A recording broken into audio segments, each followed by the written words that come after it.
I think when a lot of these ideas are being explored at like the college age, you're in your 20s, you have this natural desire. And I think Piaget talks about like this desire to go out and save the world, that your meaning in life will be derived from you making some change that will go out and have some monumental change in the world. But the reason that this ends up being so naive is if you can't balance your checkbook, or you are taking on massive amounts of debt, or you can't even hold a job or keep your family organized, then it's really difficult for you to be taken seriously when you're saying, hey, you corporate executive that manages a multi-billion-dollar corporation, I demand that you listen to me because I believe that the world ought to be this other way.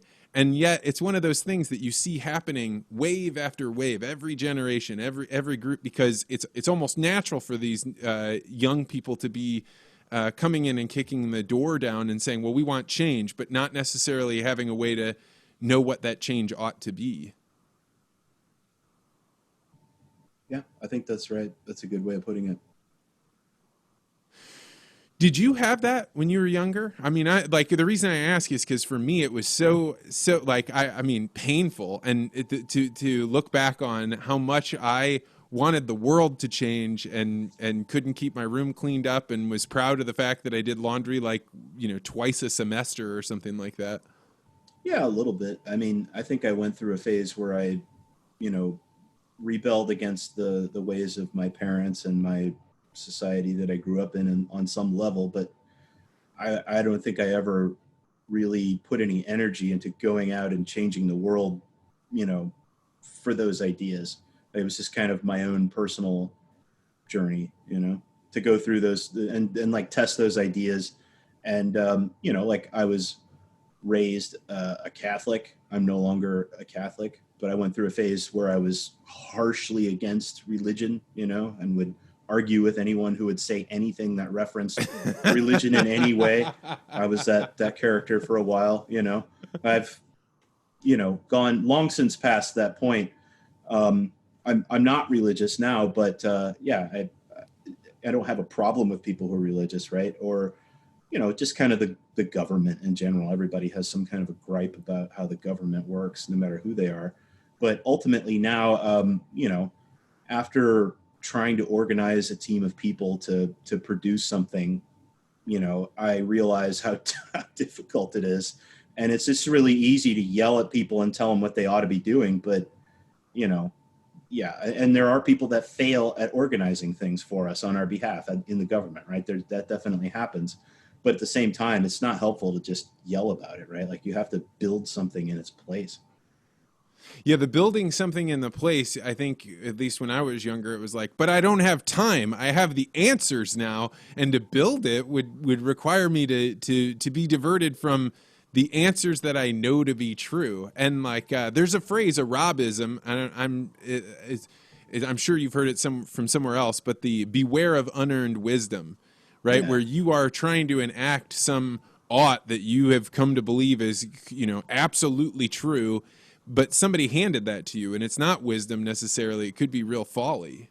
Yeah, you may be granted your own wish, right? It could be your Twilight Zone nightmare wrought upon you to get your exact wish. I like that because it's kind of like if I'm remembering the conversation correctly, I believe the concept of empathy was being discussed, right? Oh, on the Twitter conversation. Yeah, right. Absolutely. Yeah. And so my critique of that actually kind of slots in perfectly with that bit right there.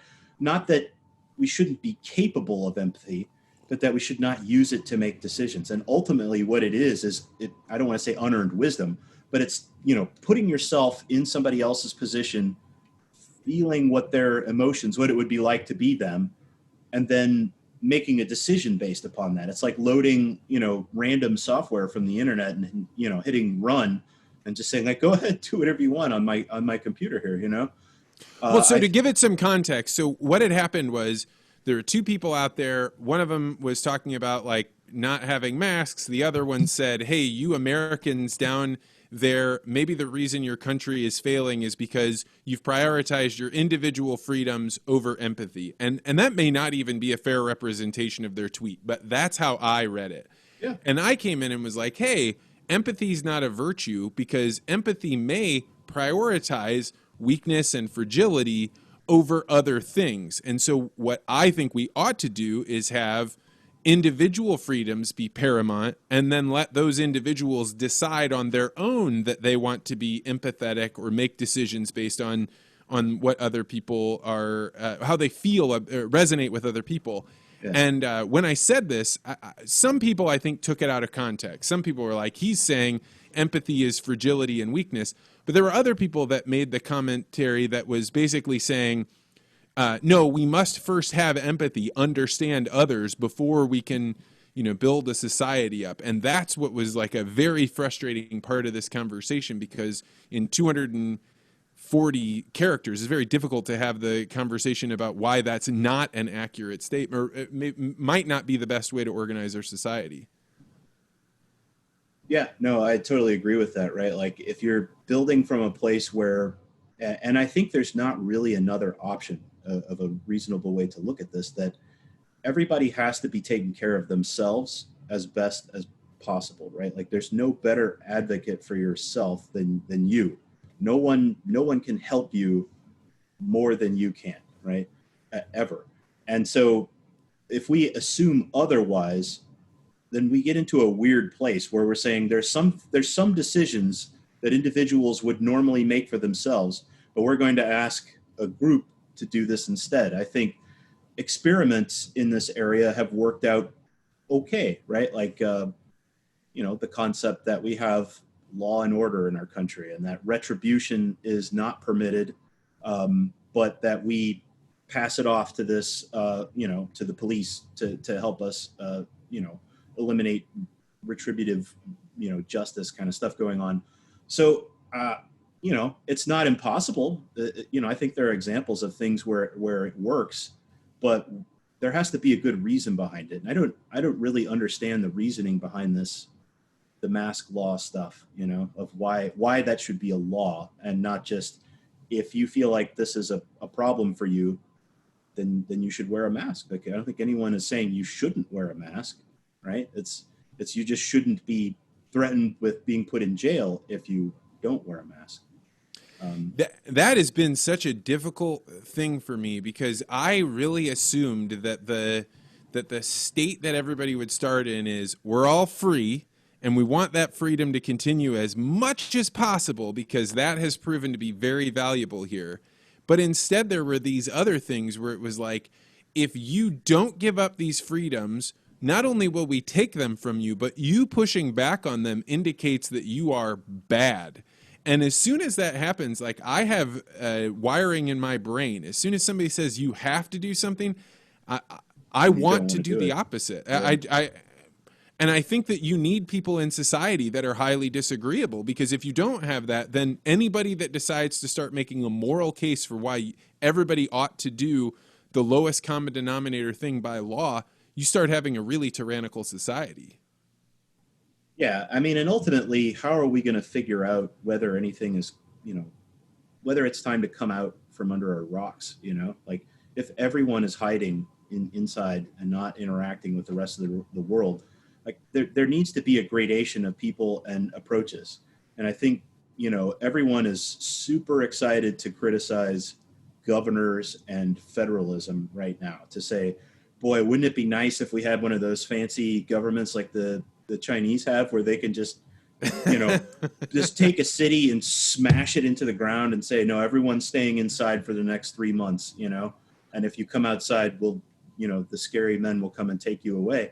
I think it's fantastic that we have a federalist system and that we can see, based on different behaviors in different states, what is going to happen. Like, this is a natural experiment. I think ultimately this was what propelled Europe in the, from the year 1000 forward into the position that we kind of find ourselves now in Western civilization, where there was these various overlapping hierarchies of local government and the church government, ecclesiastical government, all these different little bitty pieces kind of doing things slightly differently and competing with one another. I think it's a wonderful thing that we have here, and we should take advantage of it. Now, it definitely means that there will be more casualties in some places and fewer in other places, but this whole experiment was never about like let's do everything in our power so that no one ever dies. Like that's not the point here. If we can't live and maintain our way of life, I think there's a lot more questions that need to be asked, and people kind of pretend like that's not on the table, but it really is with this stuff. I think it goes pretty far. Yeah, I mean, like the question about when we started to do lockdowns, I was definitely of the mindset of if we're going to lock down, let's come to agreement before we go into lockdown. What will be the parameters that this is released? And other people were like, no, we don't have any time to talk about it. And something you have said to me many, many times over is like, as soon as you start saying that we don't have time to think, it means you're trying to hijack me. Like it's anytime somebody's coming up there and trying to be charismatic in the way that they explain something that requires logic and deep thought, they're doing it because they want to use something other than logic and some conversation about the virtues to make these decisions.